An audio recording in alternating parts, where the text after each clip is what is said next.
नमस्कार, सादर प्रणाम। मैं doctor Om Prakash Mishra the Sanket live से आज हम बात करेंगे यूसीसी समान नागरिक कानून के बारे में। अलग अलग धर्मों के लिए एक समान सिविल लॉ बनाने को लेकर दाखिल याचिका पर सुप्रीम कोर्ट ने सुनवाई करने से इनकार कर दिया। शीर्ष अदालत ने कहा था कि यह काम संसद का है। इसी बीच उत्तराखंड में जनवरी के आखिरी हफ्ते में समान नागरिक संहिता यानी यूसीसी लागू कर दी गई। इसके बाद देश भर के राज्यों में इसे लागू करने को लेकर जो बहस काफी दिनों से जारी है वो रफ्तार में आ गई। संविधान के अनुच्छेद 44 यानी 44 में नीति निर्देशक सिद्धांतों के तहत समान नागरिक आचार संहिता के बारे में प्रावधान किया गया है।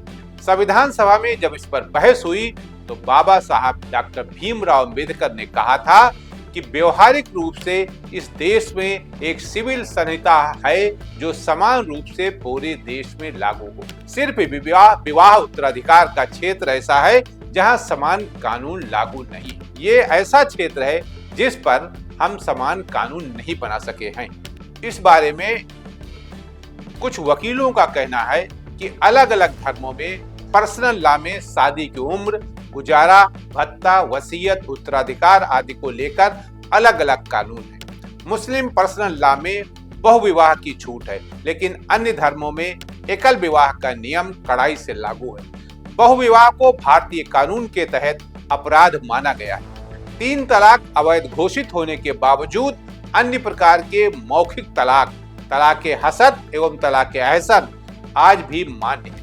बाकी धर्मों में तलाक के लिए सीधे कोर्ट का दरवाजा खटखटाना होता है। मुस्लिम कानून में मौखिक वसीयत एवं दान मान्य है, लेकिन अन्य धर्मों में केवल रजिस्टर्ड वसीयत हो सकती है। मुस्लिम कानून में उत्तराधिकार की व्यवस्था बेहद उलझी हुई है।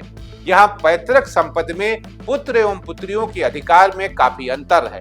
अन्य धर्मों में भी शादी के बाद अर्जित संपत्ति में पत्नी के अधिकार परिभाषित नहीं है।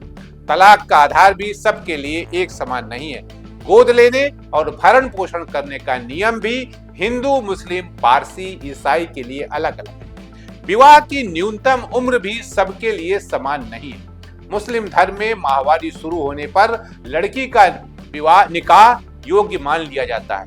हिंदू मैरिज एक्ट के तहत 15 साल से ऊपर की उम्र में शादी हो सकती है। दूसरी ओर विश्व स्वास्थ्य संगठन यानी कि WHO के अनुसार लड़का हो या लड़की 21 वर्ष से पहले दोनों ही मानसिक रूप से परिपक्व नहीं होते हैं। ऐसे 7 साल पहले यानी 31 अगस्त 2018 को पर्सनल लॉ और यूनिफॉर्म सिविल कोड के लेकर लॉ कमीशन ने कंसल्टेशन पेपर जारी करते हुए कहा था कि यूनिफॉर्म सिविल कोड इस मुकाम पर न तो उचित है न जरूरी। 14 जून 2023 को लॉ कमीशन ने एक बार फिर कंसल्टेशन पेपर जारी करने का फैसला किया और यूसीसी पर पब्लिक और धार्मिक संस्थानों से राय मांगी थी। इसी बीच उत्तराखंड में समान नागरिक संहिता यानी यूसीसी लागू कर दिया गया। गुजरात सरकार ने भी इस दिशा में पहल शुरू कर दी है।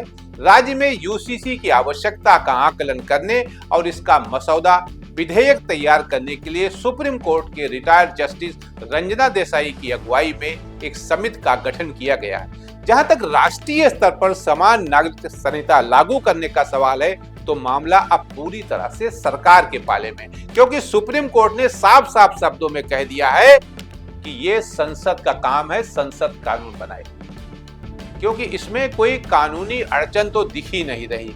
इसलिए अब ये बाल सीधे सीधे संसद के पास चली गई, वो कानून बनाए और उसके बाद इसे लागू करे। उम्मीद की जा रही है कि इसी सरकार में, मोदी जी की सरकार में ये कानून बनेगा और यूसीसी पूरे देश में लागू होगा।